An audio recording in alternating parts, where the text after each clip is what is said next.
नमस्कार दोस्तों, आपका स्वागत है हमारे YouTube चैनल पर। आज हम बात करेंगे भारतीय संविधान के आर्टिकल 2 के बारे में।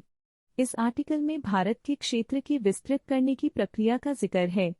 चलिए डिटेल में इसके बारे में बात करते हैं। आर्टिकल 2 भारत के क्षेत्र का विस्तार। भारतीय संविधान का आर्टिकल 2 भारत के क्षेत्र के विस्तार या घटने को निर्धारित करता है। यदि सरकार को लगता है कि किसी राज्य को प्रांतीय राज्य में शामिल किया जाना चाहिए या फिर किसी राज्य की सीमाओं में कोई बदलाव किया जाना चाहिए तो वो इस आर्टिकल के तहत ऐसा कर सकती है। इस आर्टिकल में विस्तारित की गई प्रक्रिया को नियमित किया गया है। यदि सरकार को किसी राज्य की सीमाओं में परिवर्तन करने का इरादा है तो उससे पहले उस राज्य की विधानसभा और राज्य परिषद की राय लेनी होगी। ये प्रक्रिया जरूरी है और बिना इसके कोई भी परिवर्तन लागू नहीं होगा। आर्टिकल 2 का उद्देश्य भारत की एकता और अखंडता को मद्देनजर में रखते हुए क्षेत्रीय भेदभाव को कम करने का है। इसके अंतर्गत सरकार को नए राज्यों या क्षेत्रों को भारत का हिस्सा बनाने के लिए संवैधानिक प्रक्रियाओं का पालन करना होता है।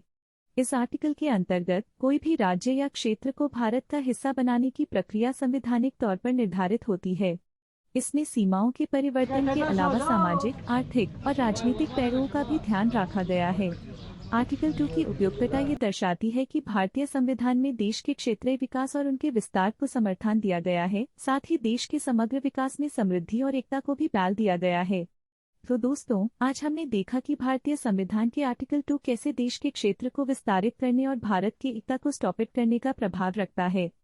अगर आपको ये वीडियो पसंद आया हो तो लाइक करें, शेयर करें और हमारे चैनल को सब्सक्राइब करें। धन्यवाद।